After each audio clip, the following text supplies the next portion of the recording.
না, ওদেরকে ভালো চোখে দেখি, কিন্তু কোরআনের কথা বলবে আলেম ওলামা, কোরআনের কথা বলবে একজন হাফিজ কোরআন, একজন আলেমের দিন। এরা আপনাদেরকে আমাদেরকে দিন শিক্ষা দিবে, দিনের পথে আনবে। সাধারণ মানুষের আনার কোনো ক্ষমতা নাই। কারণ হলো কোরআনের জ্ঞান তাদের ভিতরে নাই, কোরআনের আলো তাদের ভিতরে নাই। যার কারণে আজকে যে সমস্ত মানুষের ভিতরে কোরআনের জ্ঞান নাই, আলো নাই, এরা কিন্তু উল্টা পাল্টা কথা বলে। আমি এক জায়গায় ছিলাম, রাজশাহী এলাকায় এক জায়গায় মাহফিলে, ওখানে যা দেখতেছি আমাকে বলছে, হুজুর গত বছর মাহফিল হয়নি, কারণ মানে নেতারা করতে দেয়নি। ব্যাপার খারাপ। আর আপনার এখান তো আমাদের এক সারি দু সারি এই চেয়ার, পিছনে দু সারি চেয়ার। আমি দেখছি বাপরে, যেদিকে তাকায় সেদিকে মাগেরে, যেদিকে তাকাচ্ছি সেদিকে মাগেরে। তো বলছে হুজুর গতবার মাহফিল করতে দেয় নাই, একটা খেয়াল টেয়াল করে আলোচনা করিয়েন। তা আমি বলছি কি খেয়াল করবো, জি করোনার কথাই তো বলবো, যা বলি ঠুটা ফাটা, যেমন এলেম কালাম কিছু নাই। তা আমি চিন্তা করলাম আল্লাহ কি বলা যায়, আল্লাহ কোনটা বলবো। কোরআন খুলে বললাম, ওয়ালাকাদ যারানা লিজাহান্নামা কাসীরাম মিনাল জিন্নি ওয়াল ইনস লাহুম কুলুবুন লা ইয়াফকাহুনা বিহা ওয়া লাহুম আ'য়ুনুন লা ইউবসিরুনা বিহা ওয়া লাহুম আযানুন লা ইয়াসমাউনা বিহা উলাইকা কাল আনআমি বাল হুম আযাল উলাইকা হুমুল গাফিলুন। বলেন আল্লাহু আকবার। বেরেনে আয়াতটা চলে এলো, আল্লাহ তাআলা বলতেছেন যে বেশি বেশি মানব আর দানবকে আমি আল্লাহ তাআলা জাহান্নামে দিব। তো বড় বড় চোখ করে তাকাইছে, এই যে ব্যাপার কি, এই কুন্ডাকার মুলবি কিলি আলী জাহান্নামের কথা শুরু করে দিলে। দিবে কারাকে? লাহুম কুলুবুন লা ইয়াফকাহুনা বিহা, যারা বুঝার পরও বুঝতে চাই না। ভাই বুঝেছেন না? তো না, আপনি যতই বুঝান না, আমি বুঝলিব না, এরকম সমাজে মানুষ আছে না নাই? যে কোনো একটা মিটিং করছেন, আলোচনা করছেন, দেখবেন দুই চারজন বুঝে নিয়েছে, আপনার ব্যাপারটা কি না আমি বুঝবো না, এরকম মানুষ আছে না নাই? তখন আমরা মনে করি ওকে বাদ দিয়ে কাজটা করি, এরকম হয় না হুজুর? এরকম হয়ে যায়। তা আল্লাহ তাআলা বলতে যারা বুঝার পরও বুঝলেই না, প্রত্যেকটা মানুষ যদি বুঝতো তাহলে কোরআনের এই অবস্থা, ইসলামের এই অবস্থা থাকতো না। আজকে ইসলামের জন্য, কোরআনের জন্য, কোরআনের মাহফিলের জন্য অনুমতি নিতে হয়, হয়েছে এর আগে। আজকে যে সামনে নির্বাচন আসতেছে, বাড়ি বাড়ি ঘুরতে হবে, মুসলমানের বাড়ি বাড়ি ঘুরতে হবে। ভাই ভোটটা মজিবুর হুজুর দাঁড়াচ্ছে ইসলামের পক্ষে, মজিবুর হুজুরকে ভোটটা দিয়েন। বেড়াইতে হবে না? হবে না? উচিত ছিল প্রত্যেকটা মানুষের। দরকার নাই, হুজুর দাঁড়িয়েছে, ভোট দিবই হুজুরকে, কারণ উনি একজন ইমাম সাহেব, উনি কোরআনের পক্ষে, হাদিসের পক্ষে, ইসলামের পক্ষে। উনার বিপক্ষে আমরা যাব? জুমা পড়ায় হুজুর সাহেব, দোতলা মসজিদ ধরেন, ও পন্ডি সব ভরপুর মুসল্লিতে, যত কথা বলে সব শুনে, বা কান্নার কথা আসলে চোখ দিয়ে ঝরঝর করে পানি পড়ে, সব ঠিকঠাক। হুজুর যদি শেষে বলে যে আপনারা একটু খেয়াল রাখবেন, সামনে নির্বাচন আছে, এই নির্বাচনে আমরা যেন কোরআনকে সংসদে নিতে পারি, রাজি আছেন তো? তখন বলবে এতক্ষণে সব গেল। কি বলবে? এতক্ষণে, এখন সবই গেল। হুজুর আগের বয়ানটা ভালো ছিল, কোরআন কেন সংসদে যাবে? এটা আবার কোন কথা? এটা বাড়তি কথা হুজুরের বলে কি বলে না? আপনারা চালা করেন না জি? এদিকে মনে বলে না নাকি?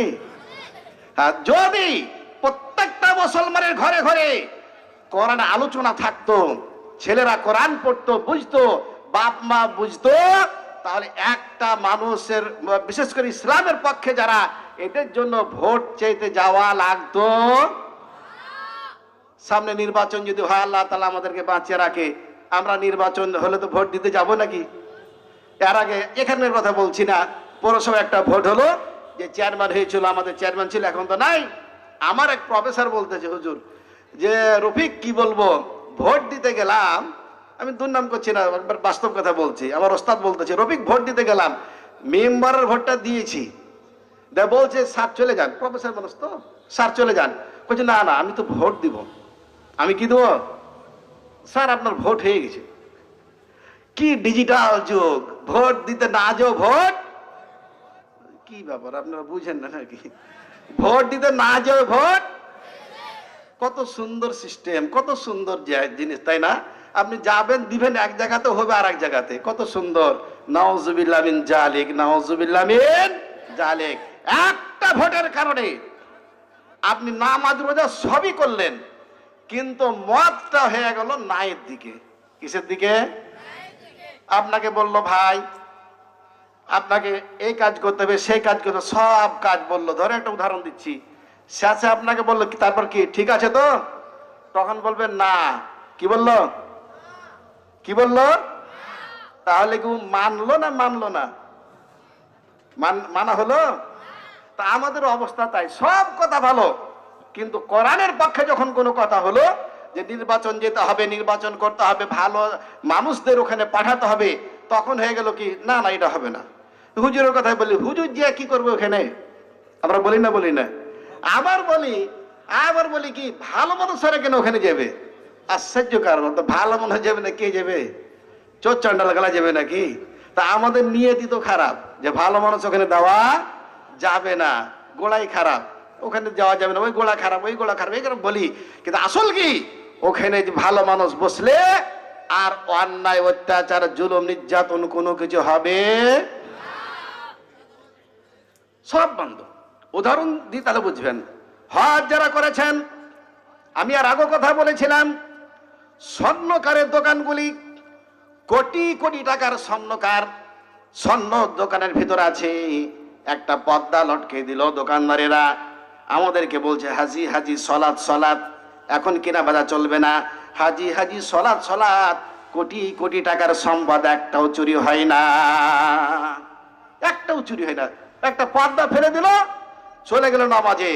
আর এখন আমাদের দেশের কথা বলি, যদি খালি পকেটটা একটু ঢিল ঢাল থাকে, আমার নিজের কথাই বলি, আমি নিজের কথাটা বেশি বেশি বলি। গত বছর নবাবগঞ্জে চক্ষু হাসপাতালে গেলাম, একটা রুগী নিয়ে, দেখতেছি একটা বড় মোবাইল ছিল, ওই হুলের ভিতরে মোবাইলটা কোন দুলা ভাই নিয়ে নিয়েছে, কোন দুলা ভাই মোবাইলটা নিয়ে নিল। কি চরিত্র আমাদের! আর একটা উদাহরণ দিই তাহলে বুঝবেন।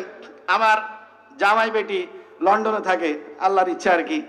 তো জামাইয়ের একটা কার্ড হারিয়ে গেছে দোকানে গিয়ে, তাদের চরিত্রগুলো দেখেন, কার্ড হারিয়ে গেছে, তো ওই দোকানদার কার্ডটা আর ইউনিভার্সিটিতে দিয়ে এসছে। তাদের চরিত্র দেখেন, ইউনিভার্সিটিতে দিয়ে এসছে। আমাকে বললো আব্বা কার্ড হারিয়ে গেছে, না পারে তো মুশকিল, থাকাও মুশকিল, যেহেতু কার্ড নাই। তো কিছুদিন পর বলছে আব্বা কার্ডটা পেয়েছি। কোথায় পেয়েছো? ইউনিভার্সিটিতে এক দোকানদার যে জমা দিয়ে এসছে। তারা যদি অবিধর্মী, তাদের চরিত্র দেখেন। আর যত রকমের চরিত্র হওয়া ভালো ছিল মুসলমানদের, আমাদের সব ভিতরে আমাদের সবারই চরিত্র খারাপ। আমাদের চুরি থেকে, বাটপারি থেকে, জেনা থেকে, ব্যভিচার থেকে, সব ভরপুর মুসলমানদের ভিতরে। আল্লাহর হুকুম যদি বাস্তবায়ন হয়ে যায়, একটা চোর থাকবে না। যদিও চুরি করলে একবার যদি হাত কাটা পড়ে, দ্বিতীয়বার আর চুরি করতে যাবে নাকি? উপায় নাই। সিসি ক্যামেরা, যে অফিসে আপনার সিসি ক্যামেরা দেওয়া আছে, আমি একটা উদাহরণ দিই তাহলে বুঝবেন। নবাবগঞ্জে একটা যেটা লোলাপাড়া বলে একটা মাদ্রাসা আছে, হেফজোখানা মাদ্রাসা, মাদ্রাসা তো সিসি ক্যামেরা দেওয়া আছে। তো ওই মাদ্রাসাতে আমি এক সপ্তাহ পর পর ওদের নিতে যাই, পরীক্ষা নিতে যাই। এটা আমাকে দায়িত্ব দিয়েছে আর কি, যে হুজুর আপনি এক সপ্তাহ পর পর পরীক্ষা নেবেন। আমি বলছি এটা কি? বলে সিসি ক্যামেরা। কেন?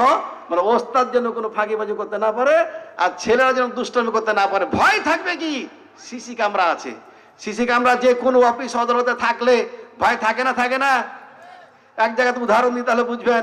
একবার তো চুরি হয়েছে, তো সিসি ক্যামেরা নাই, তাও বলেছে আরে সিসি ক্যামেরাতে একটা ছবি উঠে পড়েছে। চোর তখন করলো কি, কাউকে দিয়ে পাঠাচ্ছি, দেখ তো আসলে কি বাড়িতে সিসি ক্যামেরা আছে না নাই। তা সিসি ক্যামেরার ভয় আছে নাকি? ভয় আছে না নাই? চোরের ভয় সিসি ক্যামেরা। আমার গায়ে, আমি আর আগে বলেছিলাম অজটা, আমার গায়ে, আপনার গায়ে, প্রত্যেকটা মুসলমান বা মানুষের গায়ে আল্লাহ রাব্বুল আলামিন সিসি ক্যামেরা দিয়ে দিয়েছেন। বলেন সুবহানাল্লাহ। ফাঁকি দেওয়ার কোনো উপায় নাই। আপনার কলমের গুতাতে ইসলামের বিপক্ষে কোনো কাজ হবে, মনে করবেন যে আমাকে কেউ দেখেনি, তো না, সব দেখা। আল্লাহ রাব্বুল আলামিন কোরআনে কারিমের ভিতরে বলেন, হাত্তা ইযা মা জাউহা শাহিদা আলাইহিম সামউহুম ওয়া আবসারুহুম ওয়া জুলুদুহুম। আল্লাহ রাব্বুল আলামিন বলেন, মানুষকে কাল কিয়ামতের ময়দানে মুখের জবান বন্ধ করে দিবে। অন্য আয়াতে আল্লাহ তাআলা বলেন হাতে কথা বলবে। এখন আমার দিকে খেয়াল রাখুন, এজন্য আমি বলি ওয়াজ খালি করলে না, ওয়াজ আমি দেখিয়ে দিই। হাত কথা বলবে, এটা কিসে আছে? কোরআনে। কিসে আছে? হাত কথা বলবে। মুখের জবান বন্ধ হয়ে যাবে। এখন বলেন তো, কেউ যদি মুখের জবান বন্ধ করে দেয়, আমরা কিসের দ্বারা ইশারা করি বলেন না? যারা কালা, যারা কথা বলতে পারে না, এরা কিসের মাধ্যমে কথা বলে? ইশারায় কথা বলে না?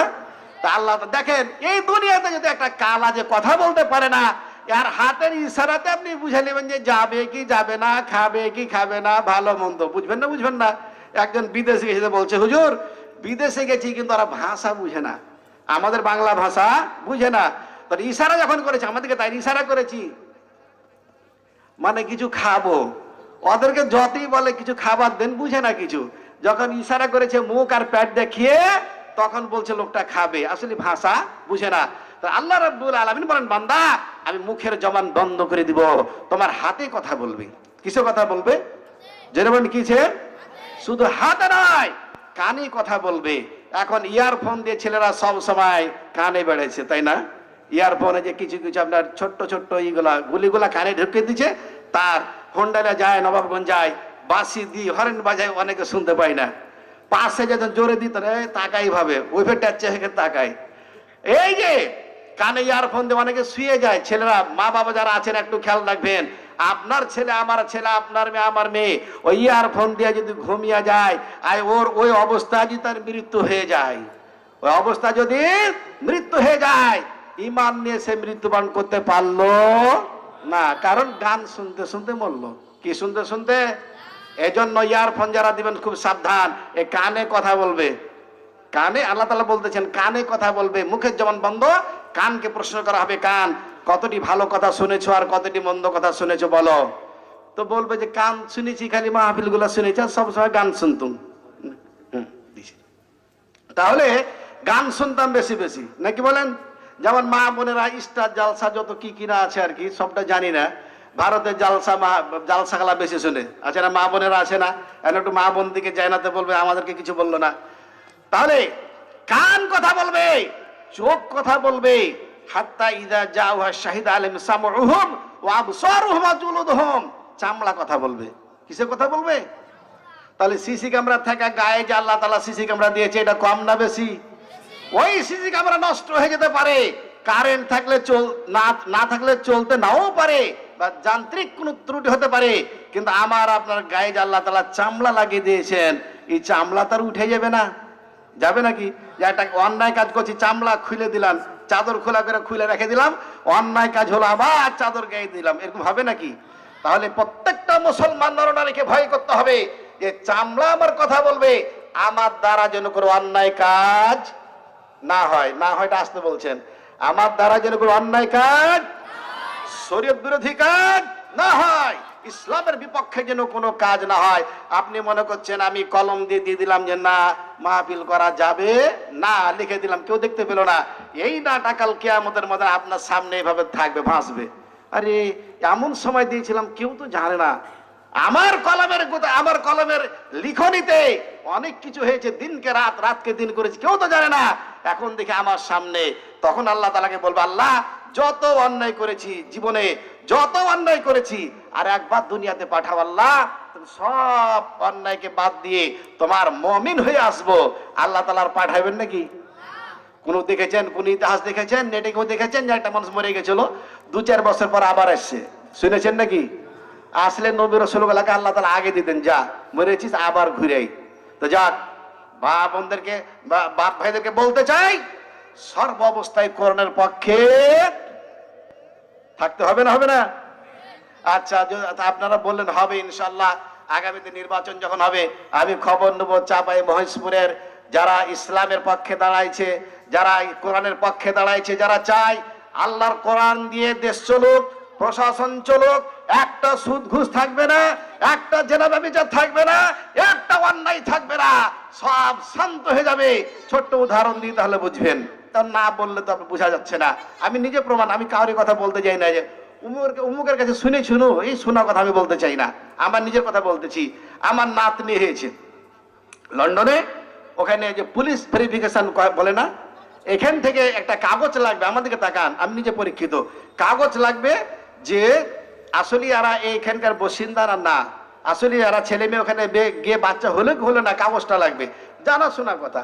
তা আমাকে আপনার এডিএম ফেডিএম যে কতগুলো আছে, থানাতে যতগুলো লোক আছে সবাই কিন্তু জানেন না, দারোগা আছে কি কিনা অনেকগুলো আছে।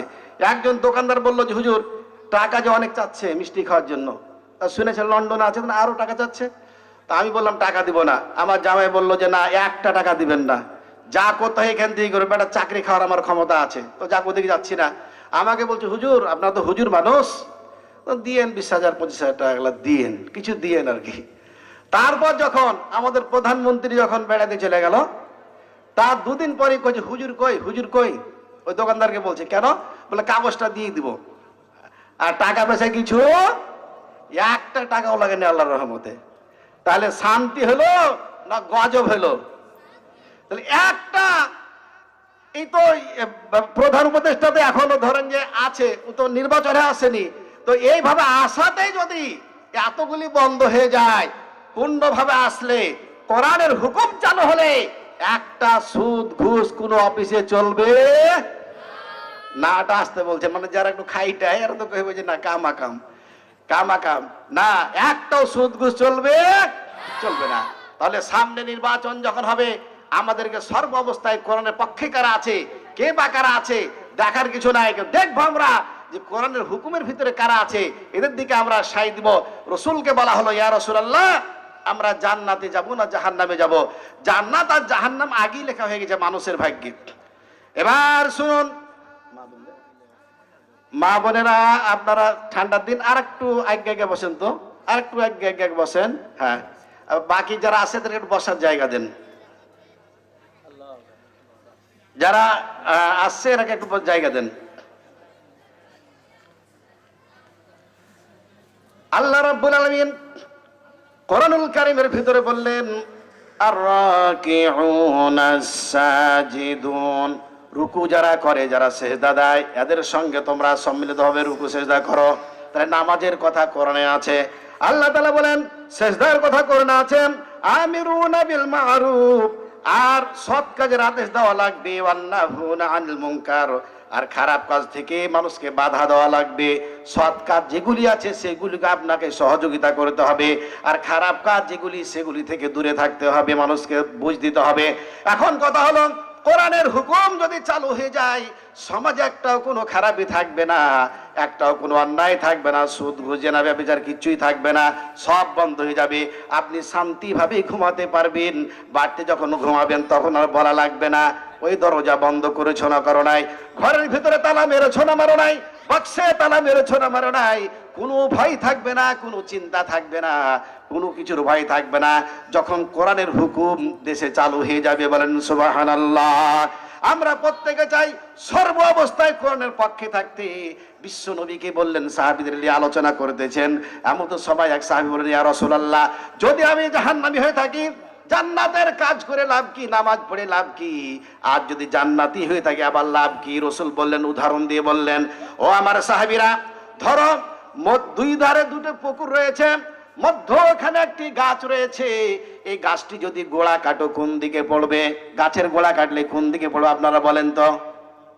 একটা মধ্যখানে গাছ, দুদিকে দুটো পুকুর, গাছের গোড়া কাটলো কোন দিকে পড়বে? যেদিকে কাজ, এ তো সোজা বাংলা তো কইতে পারেন না, যেদিকে কাজ। এই দেখেন বোতলটা, বোতল ধরে আছি, এখন যদি ধরেন এভাবে কায়তে আছে, এখন যদি কাটি কোন দিকে পড়বে? এদিকে, এদিকে পড়বে না। তো রাসূল বলতেছে যারা আল্লাহ রাব্বুল আলামিন জান্নাতে দিবে দুনিয়াতে তাদেরকে জান্নাতের কাজ করেনি, বলেন সুবহানাল্লাহ। আরো জোরে বলেন সুবহানাল্লাহ। তাহলে যারা আল্লাহর পক্ষে আছে, কোরআনের পক্ষে আছে, জানতে হবে, বিশ্বাস করতে হবে অন্তরে আল্লাহ আমরা জান্নাতের পথে আছি। হায়াতে জিন্দেগিতে যতদিন বাঁচবো সর্ব অবস্থায় যেন জান্নাতের কাজ করতে পারি। আল্লাহর কাছে দোয়া করতে হবে না, হবে না? দোয়া করতে হবে। তাহলে যারা ইসলামের পক্ষে তারা জানবেন যে কায়েত হয়ে আছে এদিকে, আর যারা বিপক্ষে উল্টা হয়ে আছে। কথা বুঝলেন? তাহলে খেয়াল রাখতে হবে সর্ব অবস্থায়। যদি নির্বাচন আসে এরকম সুষ্ঠু নির্বাচন হবে ইনশাআল্লাহ, আমরা সবাই কোরআনের পক্ষে থাকবো। যদি আপনার এলাকায় একটা ধরেন মজিবুর ভাইকে দাঁড় করেন, পাস করতে পারুক আর না পারুক, পাস যে করবে এটা কোনো বড় কথা নয়, কিন্তু আপনি সমর্থন করেছেন এটা আপনার নেকি, আপনার সওয়াব। আল্লাহ তাআলা আপনার মনটা দেখবে আমার বান্দা কোন দিকে ছিল। এই ছেলের একটু আগে এসো তো, কালেমা পড়েন লা ইলাহা, একটু করে আগে বসেন, একটু করে আগে, এই ছেলেরা আর ব্রেক দিছো। কালেমা পড়েন লা ইলাহা, জোরে লা ইলাহা, লা ইলাহা। অনেকে মুখ দিয়ে কিন্তু বলেন না, আমি দেখতে পাচ্ছি অনেকে বলে না, এমনি লাগছে। সবাই বলেন লা ইলাহা, লা ইলাহা,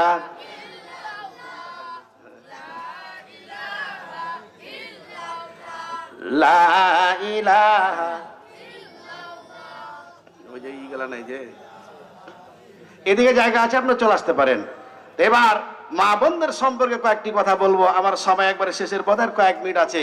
মা বোনেরাও অনেক এসেছে, পুরুষদের চেয়ে মা বোনদের সংখ্যা বেশি। তারা ইসলাম পছন্দ করে, জালসা পছন্দ করে। আমার বাড়ির পাশে একটা প্রাইমারি স্কুল, বাড়ির পাশে যারা দেখেছেন প্রাইমারি স্কুল, এখানে যখন জালসা হয় তাও মেয়েরা তখন যে ওই 2 গুণ 3 গুণ বলে, হুজুর মেয়েদের জায়গার একটু অসুবিধা, আর একটু ব্যবস্থা করতে বলেন। ঠিক আছে। কিছুদিন পর 26শে মার্চ 16 ডিসেম্বর খেলাধুলা হয় না, তখনও দেখি যে বাপরে বাপ। আমি একদিন বলছি ফজর পর, আচ্ছা গত রাত্রে যে মহিলাগুলো আসছিল এরা কোথাকার গো, এলাকার না বাহিরের? একজন বলছে হুজুর সব এলাকার, বাহিরের কে আসবে? তাহলে এদিকেও আছে, সব দিকে আছে নাকি?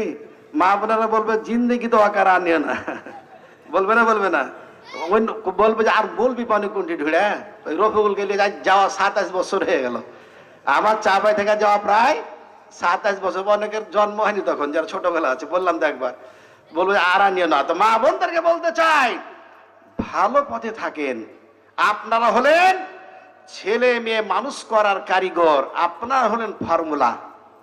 আপনি যদি মনে করেন আমার ছেলেকে সুশিক্ষা দিব, আমার ছেলেকে নামাজি বানাবো, আমার ছেলেগুলাকে সুন্দর পরিবেশে আমি মানুষ করব, মায়েরা চেষ্টা করলে পারে, 2-1টা ব্যতিক্রম হতেও পারে।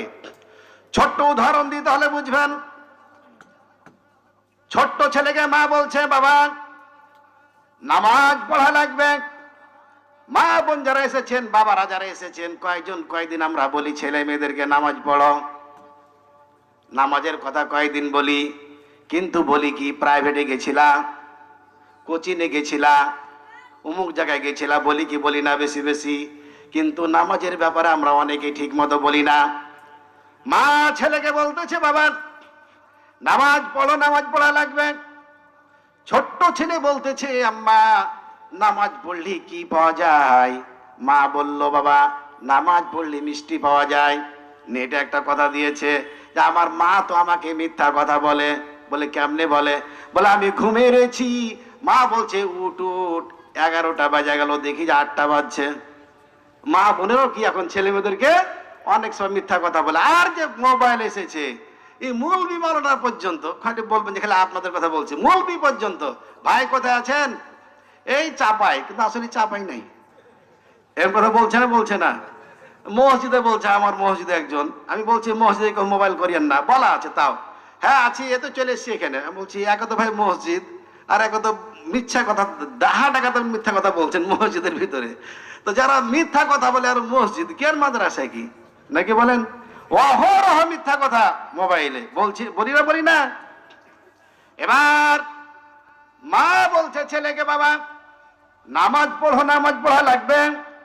ছেলে বলতেছে মা নামাজ পড়লে কি পাওয়া যায়? আম্মা বলতেছে মিষ্টি পাওয়া যায়। ছেলে নামাজে দাঁড়িয়ে গেছে, মায়ের ঘরে 1 কেজি ধরেন গুড় ছিল বা হাফ কেজি গুড় ছিল। প্রত্যেক দিন গুড়গুলি একটু কেটে কেটে ডান দিকে দিয়ে দেয়। যখন সালাম ফিরানো হয়, ছোট্ট বাচ্চা গুড় পেয়েছে খুশি হয়ে যায়। আমার মা বলেছে আমি এখন গুড় পাচ্ছি। আমার মা বলেছে প্রত্যেক দিন তো আমি গুড় পাই। কেতাবের ভিতরে এসেছেন গুড় শেষ হয়ে গেল। মা কিছুদিন পর বলতেছে বাবা নামাজ পড়ে কি পাও? বলছে আম্মা যখনই সালাম ফিরি ডানে এবং বামে, তারপর দেখি মিষ্টি। বলেন সুবহানাল্লাহ। ব্যবস্থা করে কে?